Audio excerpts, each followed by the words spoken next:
in mid-July. General Hospital star Susan Brown died on August 31st at age 86 after a battle with Alzheimer's. Storm Chaser star Joel Tyler died at age 38. Former NBA star Russell Butler and former American Idol contestant Leah LaBelle died together in a car crash on January 30th. Home Improvement actor Mickey Jones died at 76 on February 7th. Reg E. Cathy died at age 59 in February, the actor, of course. TV star Nanette Fabre died at age 97 on February 22nd. Rapper Craig Mack died at age 46 on March 12th. The singer and The Voice contestant Beverly McClellan died at age 49 in October following a long battle with cancer. Frank Avruch, aka Bozo the Clown, died at 89 in March. K-pop singer Si Min Woo died on March 25th at age 33. Actress Susan Anspach died in April at age 75.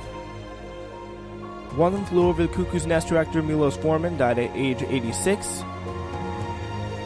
Country musician and songwriter Randy Scruggs died at age 64 on April 17th. Dennis Shields, the Real Housewives of New York, Bethany Frankel's on and off boyfriend, died of an overdose. Longtime Days of Our Lives star Peggy McKay died at age 90 of natural causes. Very tragic situation there.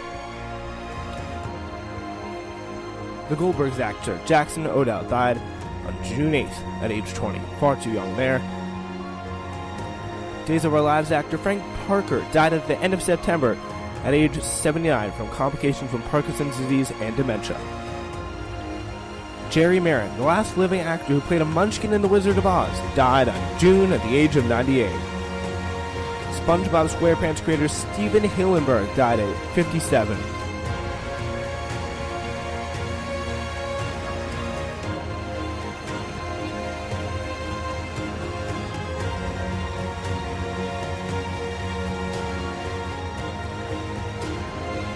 Last but certainly not least, George Bush, our 43rd president, passed away.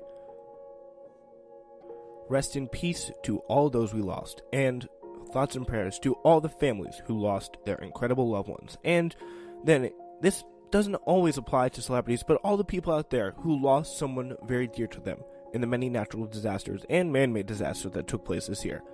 From those in the Parkland shooting to those in the California wildfires, we all pray with you and hope for a better 2019. All right, thank you for staying with us here on the Year in Review special, and it's now time to talk music. And, of course, there's no one better to bring in when it comes to that subject than Brandon Litwin. Brandon, thank you so much for joining us today. No problem. Thank you for having me. Yeah, I really appreciate it. It's good to have you. First, I think, actually, have you been on before? No, I haven't. It's my first time. All right, then welcome. Yeah, all right. So it's been a big year in music, obviously. A lot of stuff to get to, and obviously, I think the genre that dominated the most this year was rap music, hip hop. Obviously. Yeah, they've definitely gotten the most hits. That's kind of what the generation's really gone to, kind of hip hop. Yeah, and so who do you think was? Let's start it up. Who do you think was the most impactful artist this year? Comes down, if I had to think of three, good and badly. I think Tekashi 6ix9ine is one. Mm-hmm. I think, and Cardi B is another. And of course, like the usuals, Drake's always there, and I think Post Malone had a huge year too. I just think with all the stuff happening with 6ix9ine right now, with all the jail stuff and him releasing a lot of music, I think he really took a big step up. He kind of impacted a lot of the music this year. And same thing with Cardi B. She's been dropping a lot of good albums. And yeah, she's been really on that Billboard Top 200 every single week. So I think those two are kind of dominant this year. That's my opinion. I think every single song on her 13-song Invasion of Privacy album went gold or platinum, whatever it was. Yeah, they were all gold or above, I think, which is crazy. I don't know if that's ever happened before, like for a rap album, but Yeah, especially for like females coming in, because it's like a largely male profession. Right. But Yeah. there's only been a few like really big ones, and she's definitely gonna be a force. It's be interesting to see where she goes in 2019. But I think probably one of the most interesting people that you said was Post Malone, because a lot of people are like, oh, he's kind of more like a pop star. But why do you like? Because I think the main thing with him, what I've seen is from 2017, 2018, he's kind of had a big influence on a lot of young kids, and he's kind of transforming into more of a pop rap star. Mm-hmm. You know what I'm talking about? He's kind of both.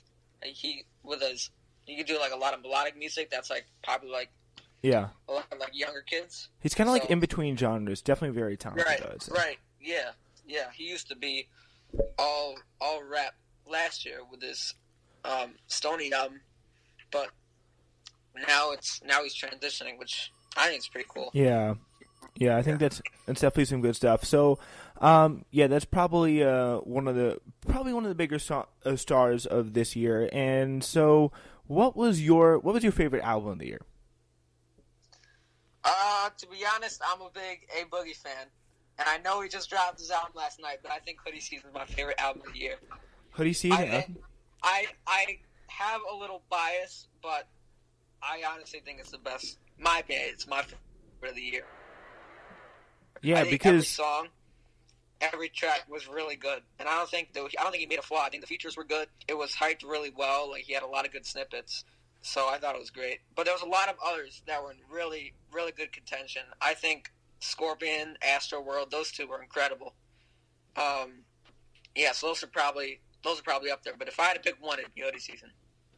Yeah, so that's probably I would definitely say that I wouldn't say that was one of the best albums of the year, but I would definitely say it was one of the best albums that really kind of like broke through in terms of like the best. It was A Boogie was definitely one of the more breakthrough artists of the year, who's like really actually he put himself on the map, especially with the bigger artist that was last year, and then this following up a pretty strong project, some pretty good songs on that as well.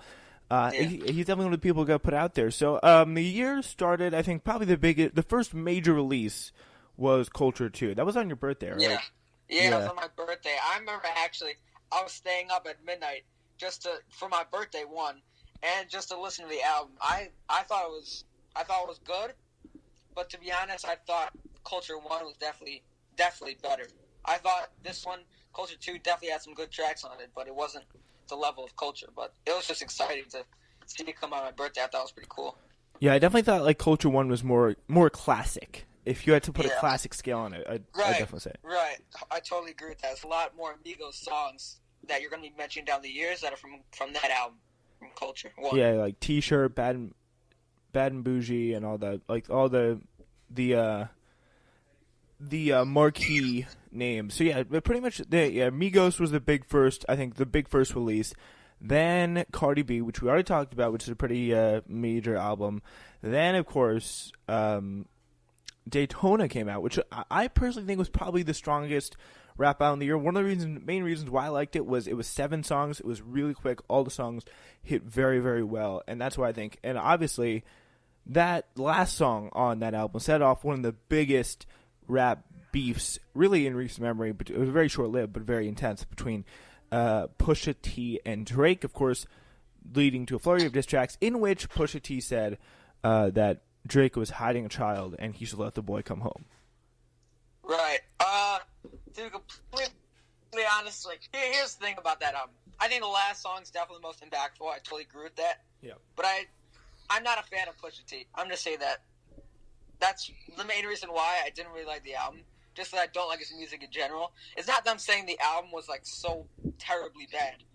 I just don't enjoy listening to his music in general, so I didn't find it as enjoyable. But I definitely agree with you about the last song being one of the most impactful songs of the year for sure. Yeah, because definitely I feel like everyone has their own style, and you don't like. Of course. Yeah, like you may be more like more melodical, more lyrical focused, more beat focused. It just does depend. But one of the most incredible things of the year is a guy who really hasn't been in the spotlight recently come out and out of nowhere take down a guy who just up until that point couldn't lose, because he was releasing Nice for What, God's Plan, and all that. And then Drake, to see him just get like kind of really knocked down a peg there, by Pusha T was incredible, and of course the whole three-way beef with Kanye was that was to me hands down the biggest rap moment of the year. Totally, yeah, for sure. A lot of what I really liked about this year, I think Tory Lanez said this a lot throughout the year, is that the competition between rappers and a lot of the beefing is kind of helping the rap game, because it really shows the rappers like lyrics and how they can really make songs. Yeah, and I think that's a very, very, very beneficial, because he also, speaking of Tory Lanez, he had later in the year he had a beef with like Joyner Lucas that was kind of like lighthearted, and that was also very fun, and I think it led to a lot of more good music. And right, like the songs that were released were actually really good, and you could really focus on the lyrics, and you could like see what they meant. Like even though they were arguing with each other, I thought the songs were really excellent, really good. Yeah, it definitely really pushed people to the top of their game for sure. Yeah, and I think someone who actually, speaking of beefs being quashed, Drake and Meek Mill, they quashed their beef, and then on the Aubrey and the Three Migos tour. And then promptly released "Going Bad" on Meek Mill's Championships album. That was probably, I do like that. I like that one because I think they would be good together because they both have that similar styles. They work well together. It's kind of a shame that they're feuding for so long.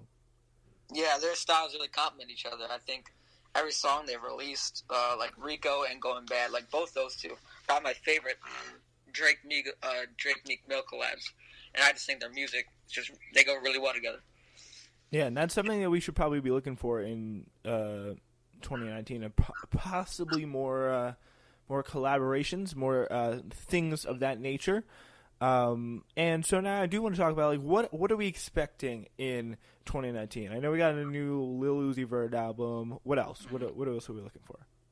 A lot of big things actually. I know a lot of collabs from A Boogie are coming. Like a lot of collab projects. Like I know a couple this year. Like Drip Harder and World on Drugs, that stuff.